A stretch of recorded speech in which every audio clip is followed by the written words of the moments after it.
Hi guys, நம்ம இன்றைக்கி பார்க்க போகிற ரெசிபி ரெஸ்டாரண்ட் ஸ்டைல் சென்னா மசாலா. 8 மணி நேரம் ஊறின சென்னாவை தண்ணி ஆட் பண்ணி ஓப்பனில் வேக வைங்க. ஹோட்டலில் தக்காளியை பியூரே பண்ணி தான் ஆட் பண்ணுவாங்க. ஸோ இப்போ நம்ம தக்காளி பியூரே பண்ணிக்கலாம்.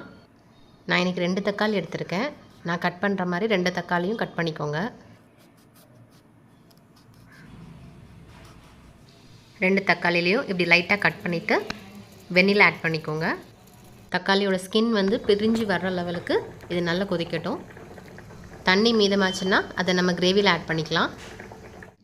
இப்போ 2 தக்காளியுமே பிளேட்டில் மாற்றிட்டு ஆறுனதும் இந்த ஸ்கின்னை இப்படி பிரித்து எடுத்துருங்க. இப்போ இது ஒரு மிக்சர் ஜாரில் மாற்றி அரைச்சி எடுத்துக்கலாம். தக்காளி பியூரே ரெடி. நெக்ஸ்ட் 3 பல்லாரியை நல்லா கோர்ஸாக அரைச்சி எடுத்துக்கோங்க. சென்னா மசாலா செய்ய தேவையான பொருள் என்னென்னு பார்க்கலாம். கொண்டக்கடலையை வேக வச்சு எடுத்துருக்கேன். கடலை வேகும்போதே அதோட ஒரு உருளைக்கிழங்கையும் அவிச்சு எடுத்துக்கிட்டேன். நெக்ஸ்ட் ஆனியன் கிரைண்ட் பண்ணி எடுத்துருக்கோம். தக்காளி பியூரே, 1/2 டேபிள் ஸ்பூன் இஞ்சி பூண்டு விழுது. நான் இன்றைக்கி சக்தி சென்னா மசாலா எடுத்திருக்கேன்.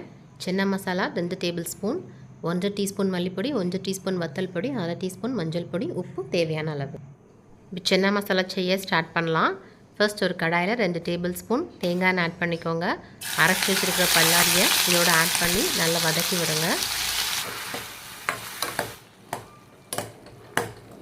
பல்லாரி நல்லா வதங்கினதும் அதோட இஞ்சி பூண்டு விழுது ஆட் பண்ணிக்கலாம். இப்போ அதையும் பச்சை ஸ்மெல் போகிற அளவுக்கு நல்லா வதக்கிக்கோங்க. இஞ்சி பூண்டு நல்லா வதங்கினதும் இதோட நம்மளோட தக்காளி பியூரியும் ஆட் பண்ணி நல்லா வதக்கி விடுங்க. ஒரு 5 மினிட்ஸ் எல்லாத்தையும் நல்லா வதக்கினதும் இதோட நம்ம மசாலாஸ் ஆட் பண்ணிக்கலாம்.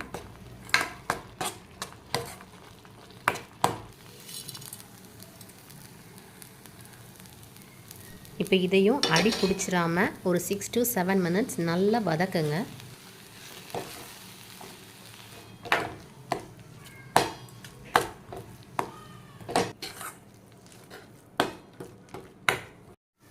எல்லாமே நல்லா வதங்கிட்டு இப்போ இதோட தண்ணி ஆட் பண்ணிக்கலாம். தக்காளியை வேக வச்ச தண்ணி மிச்சம் இருந்தால் அதையும் இதோட ஆட் பண்ணிக்கோங்க. நம்மளுக்கு கிரேவி எவ்வளோ தேவையோ அவ்வளோ தண்ணி ஆட் பண்ணிக்கோங்க. இப்படி நல்லா கலந்து விட்டுட்டு நம்ம வேக வச்ச கொண்டக்கடலையும் இதோட ஆட் பண்ணிக்கலாம். நல்லா மிக்ஸ் பண்ணி விட்டுட்டு ஒரு மூடி போட்டு 5 மினிட்ஸ் குக் பண்ணுங்கள். 5 மினிட்ஸ்க்கு அப்புறமா ஓப்பன் பண்ணி அதில் கொஞ்சம் கருவேப்பிலை, தென் நம்ம வேக வச்ச உருளைக்கிழங்கை நல்லா மசிச்சு இந்த கிரேவியோடு ஆட் பண்ணி மிக்ஸ் பண்ணி விட்டுக்கோங்க. நல்லா மிக்ஸ் பண்ணி விட்டுட்டு இப்போ அகைன் ஒரு 5 மினிட்ஸ் மூடி போட்டு குக் பண்ணுங்கள்.